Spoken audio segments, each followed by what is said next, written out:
हाँ तो दोस्तों, कैसे हो आप सब? क्या चल रहा है? पिछले कुछ दिन से जो ये दिल्ली में प्रोटेस्ट चल रहे हैं, बहुत सारे वीडियोस देखे। 20 दिन तो सब कुछ लग रहा था कि सब कुछ नॉर्मल है, लेकिन पिछले 4-5 दिन से चीज़ें चेंज हुई। अब इसके पीछे ना सबके अपने अपने मत हैं। बहुत सारे वीडियोस देखे मैंने, बहुत सारे कमेंट्स भी पढ़े। फिर उसके बाद मुझे लगा कि चलो अब ठीक है, अब अपनी भी ओपिनियन रखते हैं। हम क्या सोचते हैं वो भी बोल सकते हैं। बहुत लोग एग्री करेंगे, बहुत लोग डिसएग्री करेंगे। सबकी अपनी अपनी ओपिनियन होती है, सबके अपना अपना सोचने का तरीका है। ये शुरू कैसे हुआ, किसने किया, इसका मकसद क्या है? सवाल देखो बहुत सारे हैं, हज़ारों सवाल हैं अगर देखा जाए तो। अभी जो प्रोटेस्ट चल रहा है जंतर मंतर पे, प्लस बिहार में भी हो रहा है, प्लस मुंबई में भी हो रहा है, और भी 2-3 जगह पे हो रहा है। अगर जब आवाज़ उठ रही है तो आवाज़ बराबर तरीके से उठनी चाहिए। आवाज़ पंजाब के लिए भी उठनी चाहिए, आवाज़ केरला के लिए भी उठनी चाहिए, लेकिन ऐसा हो नहीं रहा है। इसका मतलब कहीं ना कहीं सेलेक्टिव मैटर है ये, कि ठीक है हम दिल्ली में हैं, कैपिटल रीजन में हैं, और हम यहाँ पे जो कर सकते हैं वो पूरा देश, पूरी दुनिया देखेगी। एंड डेफिनेटली इस वक्त पूरी दुनिया देख रही है, नो डाउट।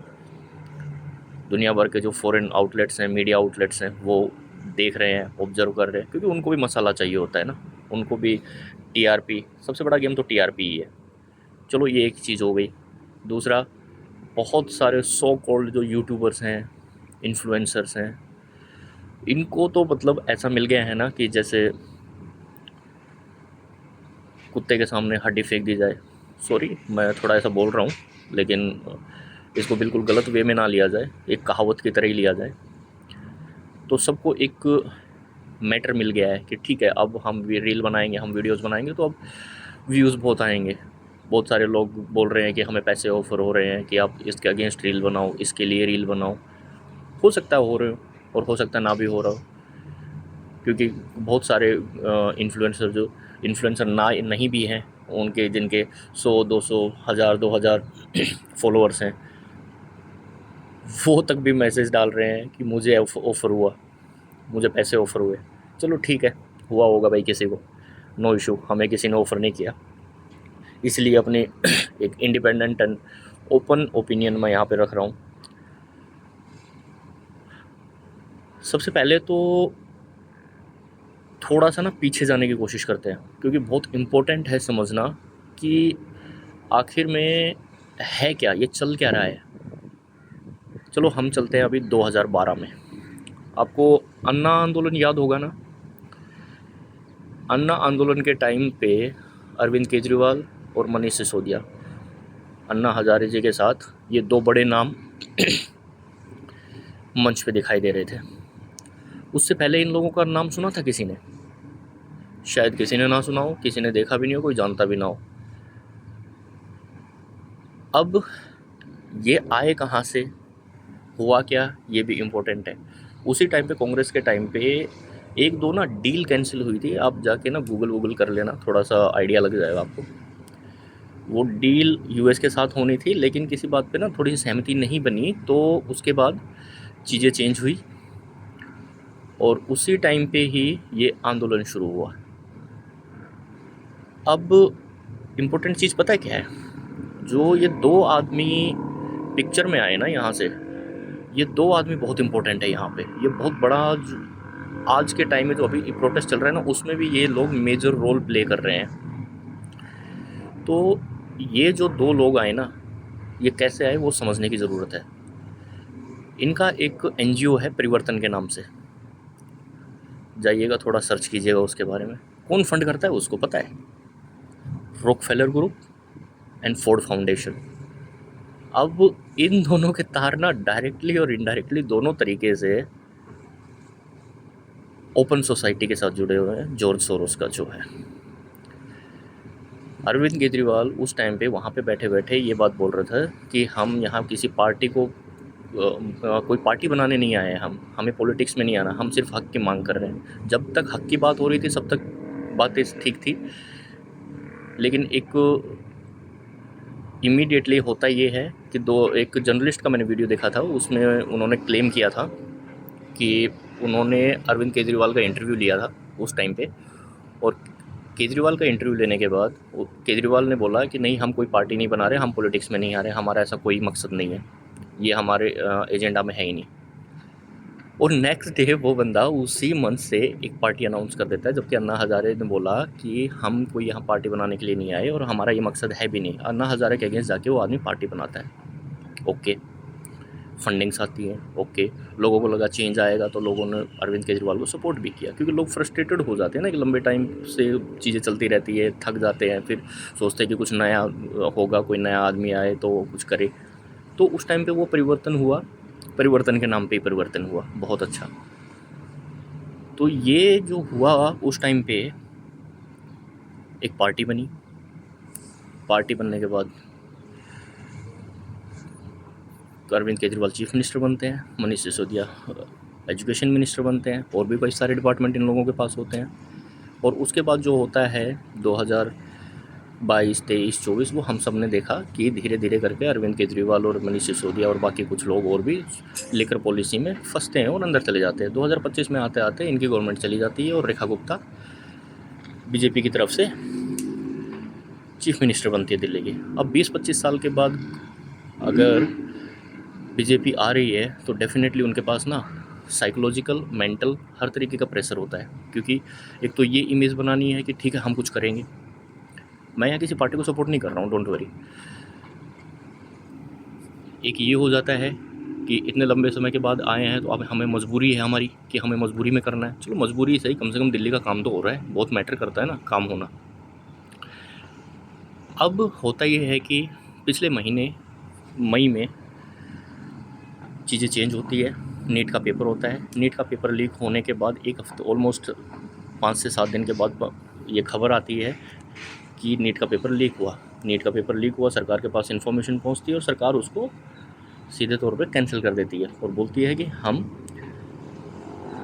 फिर से एग्ज़ाम करवाएंगे, री एग्ज़ाम करवाएंगे।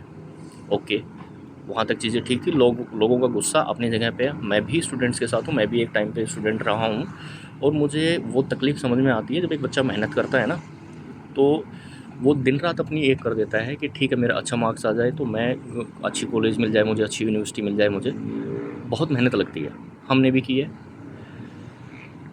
ठीक है, कभी गवर्नमेंट जॉब के बारे में सोचा नहीं, लेकिन majority of people, majority of students in India वो सोचते हैं कि हमें गवर्नमेंट जॉब ही दे चाहिए। उनके अपने अपने मत हैं, अपना अपना तरीका है इन चीज़ों के लिए। सो हम उस पर नहीं जा रहे हैं इस वक्त। तो चीज़ें चेंज हुई।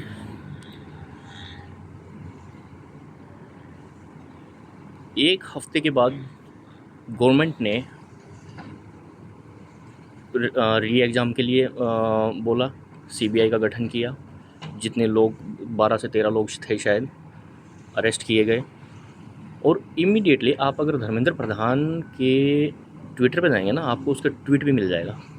उस आदमी ने बाकायदा प्रेस कॉन्फ्रेंस करके और ट्वीट करके ना इस चीज़ के लिए माफ़ी भी मांगी है और इस चीज़ के लिए रिस्पॉन्सिबिलिटी भी ली है कि राधाकृष्णन कमेटी की जो रिपोर्ट थी, जो उनके सजेशन थे, उनको अप्लाई करने के बावजूद हमसे मिस्टेक हुई, हम फेल हुए,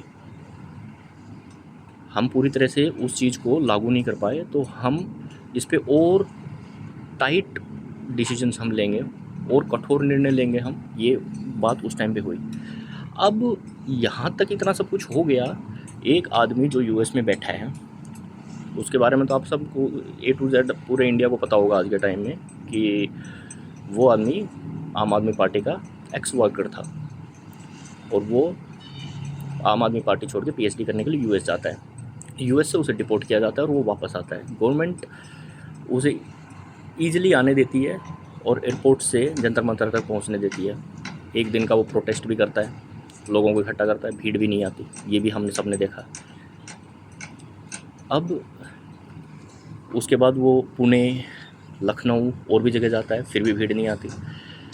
अब यहाँ पे एक एंट्री और होती है जो बहुत इंटरेस्टिंग अपने आप में, और ये नाम है सोनम वांगचुक। इस कैरेक्टर के बारे में समझना उतना ही इम्पोर्टेंट है जितना बाकी लोगों के बारे में। जितना हमने अरविंद केजरीवाल, मनीष सिसोदिया या अभिजीत दीपके इन सब के बारे में सुन लिया, समझ लिया ना, इस आदमी के बारे में उतना ही समझना ज़रूरी है।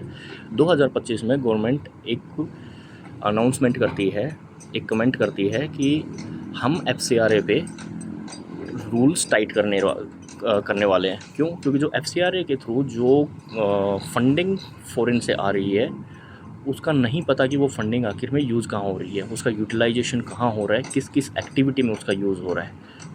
जैसे ही ये चीज़ बाहर आती है ना, जैसे ही ये कमेंट मीडिया में आता है एक बार के लिए, सोनम वांगचुक लद्दाख में 6 शेड्यूल की डिमांड करके प्रोटेस्ट पे बैठ जाते भाई साहब।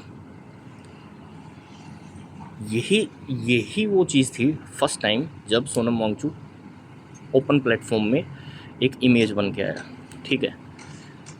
उसके बाद वहाँ पे थोड़े दंगे फसाद हुए, 2-3 लोगों की जान भी गई थी उसमें। गवर्नमेंट ने UAPA लगा के उठा के उसको जोधपुर जेल में डाल दिया। फिर सब कुछ नॉर्मल होता दिखा गवर्नमेंट को, तो उन्होंने उसे ठीक है रिलीज़ कर दिया टाइम बिंग। अब सोनम वांगचुक के पास एक दूसरा ऑप्शन था, दूसरी अपॉर्चुनिटी थी उसके लिए कि स्टूडेंट्स के नाम पे आके यहाँ पे बैठे, और उसने वही किया। वो स्टूडेंट्स के नाम पे आया ज़रूर, मैं स्टूडेंट्स के अगेंस्ट नहीं हूँ। जो आदमी रिस्पॉन्सिबल है, he should be held responsible. उसकी लाइबिलिटी बनती है कि वो बोले, कमेंट करे, देश के नाम एक और स्टूडेंट्स के नाम एक भाषण दे। भाषण ना सही तो एटलीस्ट एक स्टेटमेंट ज़रूर दे कि हम इस पे काम करेंगे, वगैरह वगैरह जो भी है। गवर्नमेंट की तरफ से इसमें भी ढिलाई दिखाई दी, नो डाउट। अब जो सोनम वांगचुक 20 दिन की हड़ताल की, भूख हड़ताल की, गवर्नमेंट को देखो, गवर्नमेंट जो सिक्योरिटी एजेंसी है ना, वो बेवकूफ़ नहीं है। उनको A to Z ना हर इनपुट्स होते हैं उनके पास, उनको हर चीज़ पता होती है कि कब कहाँ क्या होने वाला है। अब सिक्योरिटी एजेंसीज को जैसे ये इनपुट मिलते हैं ना इंटरनल, मैं यहाँ पे ओपनली डिस्क्लोज तो नहीं करूँगा, लेकिन उनके पास ये इनपुट्स थे, क्योंकि मेरे भी कुछ फ्रेंड्स हैं जो गवर्नमेंट जॉब्स में हैं और प्राइवेट जॉब्स में भी हैं, थोड़ी बहुत खबर मिलती है। तो सोनम वांगचुक जब 15वें दिन अपनी भूख हड़ताल ख़त्म करने की योजना बना रहे थे ना, तब अरविंद केजरीवाल आते हैं 16वें या 17वें दिन और बोलते हैं कि नहीं, हंगर स्ट्राइक ख़त्म नहीं करनी है, इसे कंटिन्यू रखना है। उस आदमी को फोर्स किया गया। सोच के देखिए क्यों? क्योंकि सबका अपना अपना मोटिव है यहाँ पे, और सबसे बड़ा मोटिव है FCRA। सबसे बड़ी जड़ ये है FCRA। इन सब के ये जो कुछ भी हो रहा है ना अभी तक, ये सिर्फ इस एक वर्ड की वजह से हो रहा है। ये foreign contribution regulation act FCRA अगर ये आ गया ना, तो सबकी दुकान बंद हो जाएगी, सबके धंधे चौपट हो जाएंगे। तो ये चीज़ अरविंद केजरीवाल को भी समझ में आती है, क्योंकि उसका भी NGO परिवर्तन के नाम से, जैसा मैंने आपको बता दिया ऑलरेडी। तो अब पुलिस उसको उठा के कि ये इसकी कहीं जान ना निकल जाए, अगर जान निकल गई तो माहौल 100% बिगड़ेगा ही बिगड़ेगा, चीज़ें हाथ से निकल जाएंगी। उठा के उसको हॉस्पिटल में एडमिट करवाते हैं, उसको फ्लूइड वगैरह देने के लिए कोशिश की जाती है, लेकिन वो मना कर देते हैं। वो सब मीडिया वगैरह में हम सब ने देख लिया। अब पिछले 4-5 दिन से जो हो रहा है जंतर मंतर पे, वो भी इम्पोर्टेंट है समझने के लिए। अब इसमें से ना, अगर सुबह से और शाम तक देखा जाए ना, तो यकीन मानिए 8 से 10% स्टूडेंट होंगे।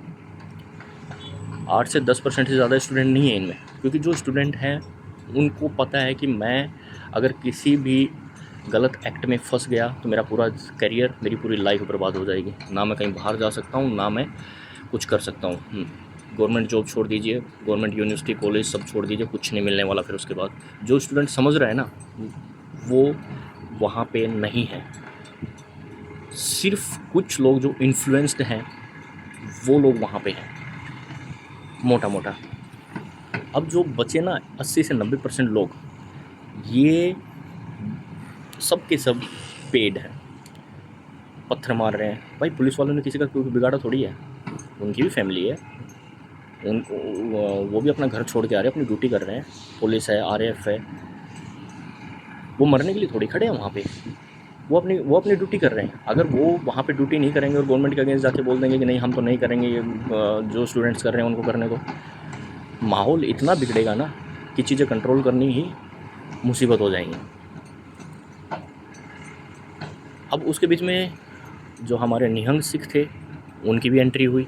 अब उन्होंने जो किया स्टार्ट में वो भी हमने देखा कि उन्होंने पूरा छात्र आंदोलन था उसको सपोर्ट करने की कोशिश की, लेकिन जैसे जैसे उनकी आंखें खुली ना, उन्होंने देखा ना कि एग्जैक्टली हो क्या रहा है ग्राउंड लेवल पे, कि भाई ये तो गलत कर रहे हैं, ये चीज़ें तो होनी नहीं चाहिए। तो उन्होंने भी अब पीछे हटना शुरू कर दिया कि ठीक है भाई, ऐसे लोगों को हम सपोर्ट नहीं करेंगे। और सही बात है, ऐसे लोगों को सपोर्ट नहीं भी करना चाहिए। बात स्टूडेंट्स की है, बात उनके हक की है, वो करनी चाहिए। अगर आपके मंच पे आके कोई बोलता है कि मैं तो जय भीम बोलूँगा, एक बोलता है सीता का पति, एक बोलता है अल्लाह ही अल्लाह, तो अगर आप ऐसे लोगों को आप अपने मंच पे, आप अपने स्टेज पे इनवाइट कर रहे हैं, तो इसका मतलब ये है कि you are not serious about the protest, you are not serious about the issues of the students, right? आपको कोई फ़र्क नहीं पड़ता स्टूडेंट से, आप सिर्फ अपना एजेंडा चला रहे हैं। ये पूरी की पूरी अब फंडिंग जो हो रही है ना, ये 100% बाहर से हो रही है, इसमें कोई दो राय नहीं है। ये पहले भी हुआ है, ये हमने किसान आंदोलन के टाइम पे भी देखा, ये हमने और भी प्रोटेस्ट हुए उसमें भी देखा। अगर इक्वलिटी की बात कर रहे हो, अगर स्टूडेंट्स की बात कर रहे हो, तो रिजर्वेशन पे भी बात करो। आप केरला पे भी बात करो, जो केरला में हो रहा है, नहीं करेंगे क्यों? कांग्रेस की गवर्नमेंट है। पंजाब की भी बात करो, नहीं करेंगे क्यों? आम आदमी की सरकार है। आप अपने स्टेट में कुछ नहीं कर रहे हो और सेंटर में आके आप प्रॉब्लम क्रिएट कर रहे हो, इसका मतलब आप चाहते नहीं कि देश आगे बढ़े, स्टूडेंट्स को कोई सोल्यूशन मिले। इम्पोर्टेंट है स्टूडेंट्स को सोल्यूशन मिलना, बैठ के बात करनी चाहिए।